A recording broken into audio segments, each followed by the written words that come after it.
Breaking news చూస్తున్నాం. ఇటు middle east యుద్ధంలో ప్రస్తుతానికి ఒక వరల్డ్ వార్కి దారి తీయబోతుందా?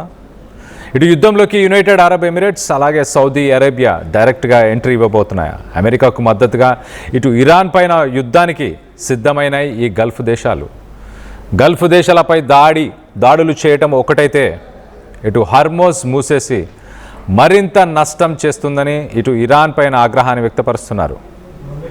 ఇరాన్ యుద్ధంలో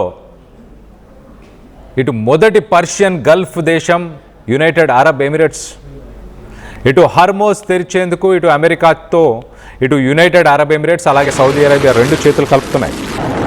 ఇటు హర్మోజ్ జలసంధిలో ఉన్న అబూ మూసా అనే ఒక ఐలాండ్ని స్వాధీనం చేసుకుంటే ఇటు ఇరాన్ పైన పట్టు సాధించవచ్చు అంటూ ఇటు యునైటెడ్ అరబ్ ఎమిరేట్స్ అమెరికాని రెచ్చగొడుతుంది. ఇటు ఇరాన్పై దాడుల కోసం ప్రపంచ దేశాలతో ఇటు యునైటెడ్ అరబ్ ఎమిరేట్స్ ప్రస్తుతానికి రహస్య చర్చలకు దిగినట్టు తెలుస్తుంది.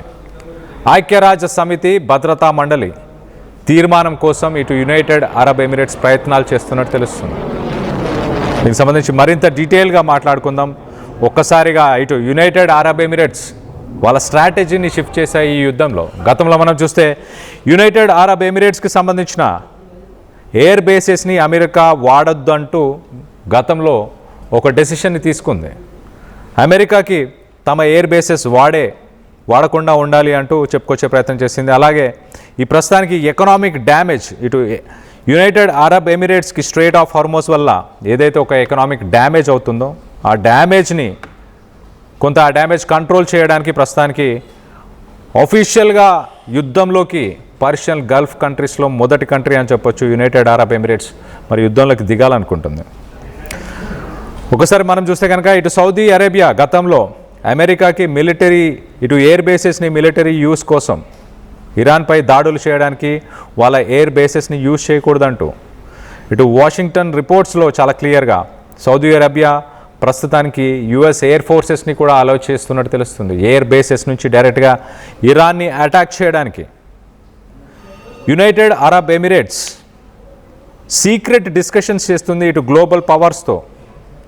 మరి ముఖ్యంగా మిలిటరీ యాక్షన్ తీసుకుంటే ఎలా ఉండబోతుందంటూ ఇటు ఇరాన్ గురించి యునైటెడ్ నేషన్స్కి సంబంధించిన సెక్యూరిటీ కౌన్సిల్ రెజల్యూషన్ కోసం కూడా వెయిట్ చేస్తుంది.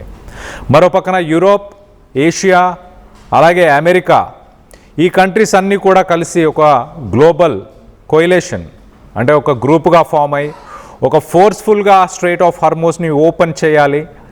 అప్పుడే ఇరాన్ని కంట్రోల్ చేయగలుగుతాం, ఒక గ్లోబల్ ఎకనామిక్ కొలాప్స్ని కూడా కంట్రోల్ చేయగలుగుతామంటూ ఇటు యునైటెడ్ అరబ్ ఎమిరేట్స్ చెప్పుకొస్తుంది. ఇటు స్ట్రెయిట్ ఆఫ్ హార్మోజ్కి సంబంధించిన మనం రైట్ సైడ్ బాక్స్లో చూస్తున్నాం. స్ట్రెయిట్ ఆఫ్ హార్మోజ్కి సంబంధించిన ఆ జలసంధి ఆ పరిసర ప్రాంతాల్లోనే ఇటు అబూ మూసా ఐలాండ్ ఉంది. ఆ ఐలాండ్ ఇటు ఇరాన్ అలాగే సౌదీ అరేబియా ఆ ఐలాండ్ ఇటు ఎగ్జాక్ట్లీ మనం రైట్ సైడ్ విజువల్లో చూస్తున్నాం. అబూ మూసా ఐలాండ్ మనం చూడొచ్చు. టాప్లో ఉన్న భూభాగం అది ఇరాన్కి సంబంధించింది, అలాగే కింద ఉన్న ల్యాండ్ ఇటు సౌదీ అరేబియా. కొన్ని సంవత్సరాలుగా ఇటు Saudi Arabia Abu Musa island మాదే అంటూ చెప్పుకొచ్చే ప్రయత్నం చేస్తుంది. కానీ ఇరాన్ పూర్తిగా అబూ మూసా ఐలాండ్ని కంట్రోల్ చేస్తుంది. ఆ అబూ మూసా ఐలాండ్ని దాన్ని గనక ఒకవేళ కైవసం చేసుకుంటే ఇరాన్ మీద కొంత ప్రెషర్ తీసుకురాగలుగుతామంటూ ఇటు అమెరికాతో ఇరాన్ చర్చలకు దిగింది. ఒకసారి ఇటు పబ్లిక్ సెంటిమెంట్ కూడా ఇటు గల్ఫ్ దేశాల్లో ఒకసారి చూస్తే యాంటీ ఇరాన్ సెంటిమెంట్ కూడా ఇటు రోజుకి పెరుగుతూ వస్తుంది. ఇప్పటిదాకా మొత్తంగా 2500 మిసైల్స్ని ఇటు గల్ఫ్ దేశాలపైన ఇరాన్ సంధించింది.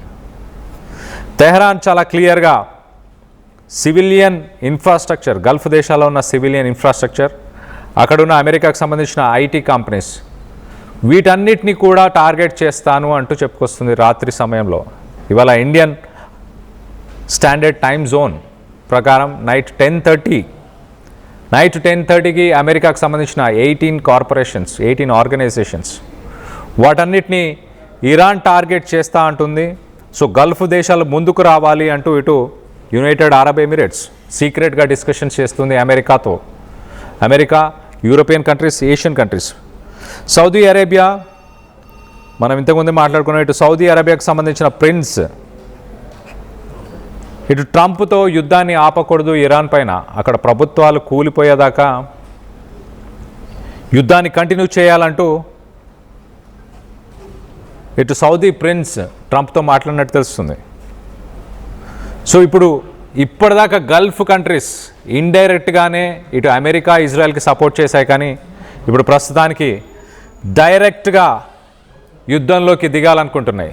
తమ నేవీ, తమ ఎయిర్ ఫోర్స్, తమ ల్యాండ్కి సంబంధించిన ఆర్మీ, వీటన్నిటినీ యూజ్ చేసి ఇటు యునైటెడ్ అరబ్ ఎమిరేట్స్ అలాగే సౌదీ అరేబియా, ఈ రెండు దేశాలు గల్ఫ్ దేశాలు ఇప్పుడు యుద్ధంలోకి దిగబోతున్నాయి. స్ట్రెయిట్ ఆఫ్ హార్మోస్ క్లోజ్ చేయడం వల్ల చాలా ఎకనామిక్ కొలాప్స్ అయిపోయింది.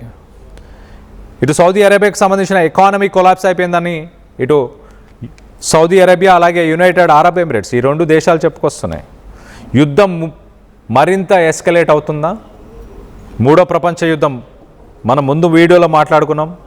మూడో ప్రపంచ యుద్ధానికి ఇటు ఇరాన్ తీసుకునే డెసిషన్స్, ట్రంప్ తీసుకునే డెసిషన్స్ ఎస్కలేట్ అయ్యే ఛాన్సెస్ చాలా క్లియర్గా కనిపిస్తున్నాయి. ఒక పక్కన యుక్రెయిన్ రష్యా వార్ కంటిన్యూ అవుతూనే ఉంది, ఇంకో పక్కన చైనా అండ్ థైవాన్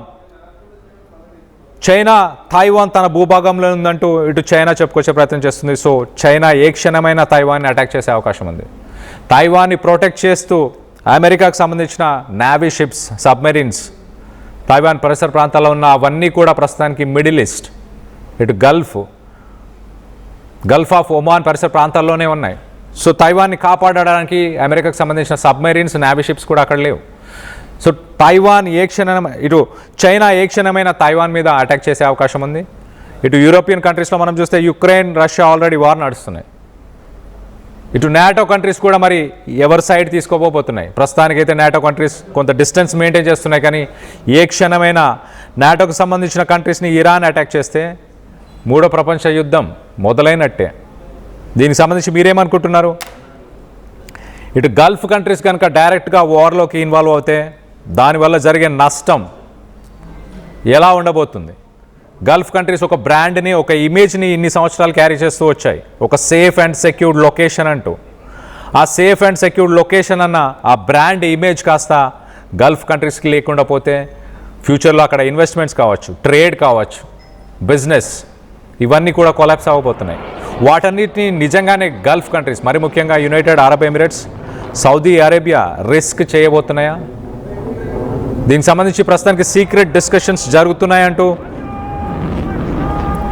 సమాచారం వస్తుంది, కానీ నిజంగానే గల్ఫ్ కంట్రీస్ అంత రిస్క్ తీసుకోబోతున్నాయా?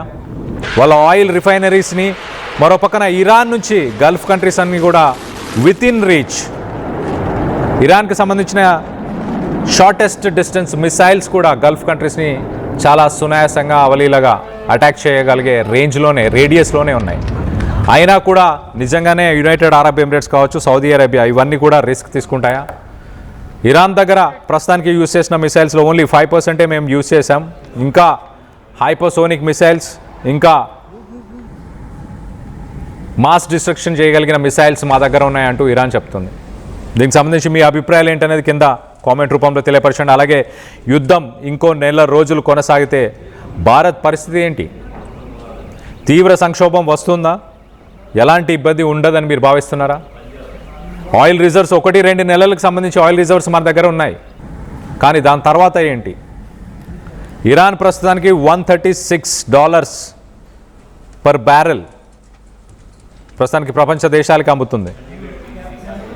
దీనికి సంబంధించి మీ అభిప్రాయాలు ఏంటనేది కింద కామెంట్ రూపంలో తెలియపరచండి.